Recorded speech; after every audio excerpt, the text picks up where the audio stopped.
Hello, sports fans. Welcome to Howard on Sports. My name is Howard, and today, as you can see, I am on the road, as they say. I am not in my quote-unquote home field. I'm at my friend Barry's house. I'm with Barry and his son Gregory, and since I've been saying this for a while, but I am going to end this channel in about a week or so. And so I wanted to do this interview. I've been talking about it for a while. And so this is one of the last videos I'm going to make. And hopefully you guys will enjoy the interview. So I'm going to cover a few topics briefly. Well, I don't know if it'll be briefly with you. I'll do my best. Okay, we'll see. And so let's give it a shot. So, all right, the first question is to my friend Barry. And that question is... We'll start with the Tom Seaver. So just a little background. My friend Barry is a diehard Yankee fan, but earlier in his life, that was not quite the case. So tell the viewers a little bit about how that happened. I always have a running joke that my deep, dark secret is that I was a Met fan, and it's true. I'm guessing because when I was 7 years old, the Mets made the World Series. They weren't expected to, with the whole "you gotta believe" thing with Yogi Berra and the manager, top of world relief pitcher. Anyway, 1977 comes, and Tom Seaver, I wasn't ready, was very unhappy with his contract and other things. Didn't he have an issue with the media, I think, also? Yeah, I believe it was that Dick Young. Yeah. Wrote a nasty comment because Dick Young's son-in-law worked for the Mets. Okay. That's what he thought that was biased. But anyway, Seaver just had enough. He said, I want out. So they called it the Midnight Massacre.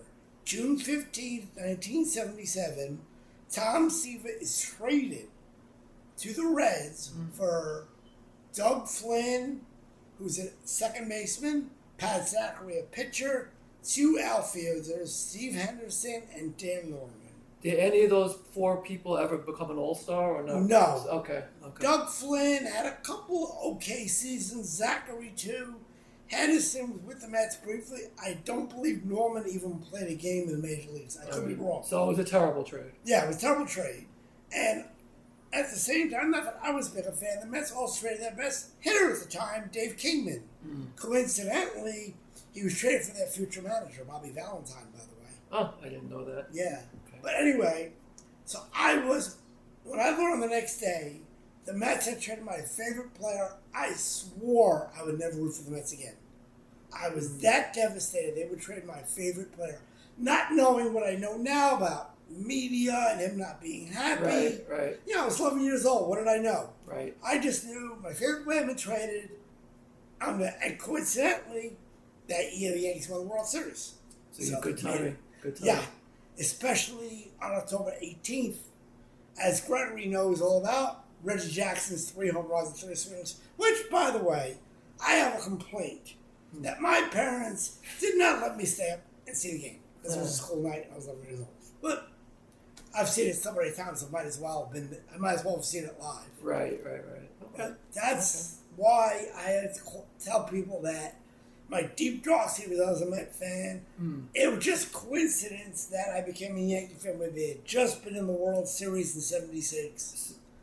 And you would think, once again, in front of the Reds being defending world champions, getting Seaver will put them over the top. It didn't, yeah. It didn't, because remember, those days, no wild cards. Okay. And I guess the 90s were better.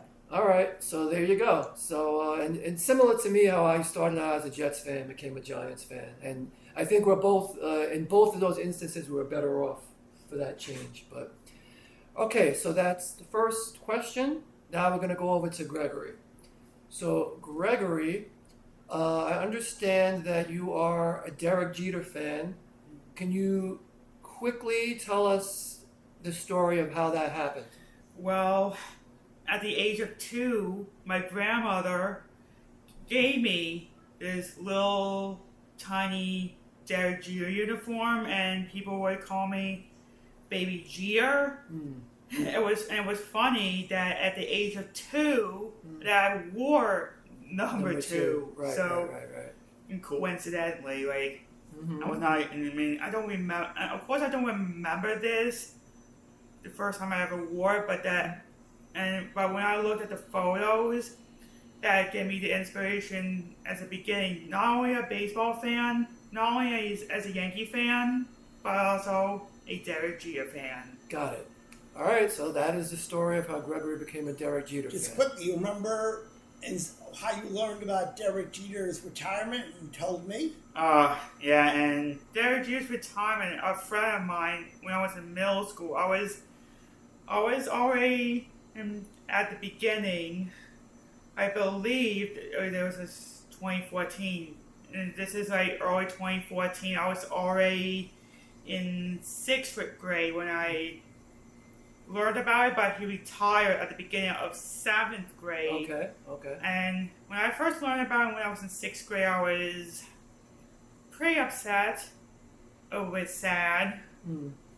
But get this, towards the end of the season, I saw Derek Jeter's walk-off hit. It was live, no Yankees Classics. Mm-hmm. It was just all live. I was there, believe it or not, on Rosh Hashanah, so this is literally perfect for me. Nice. So that was a good present for you. Yeah, good present. Okay. All right. So I think we're actually going to stop here and make a part 2 because we're already heading towards 7 minutes. So we'll be back soon.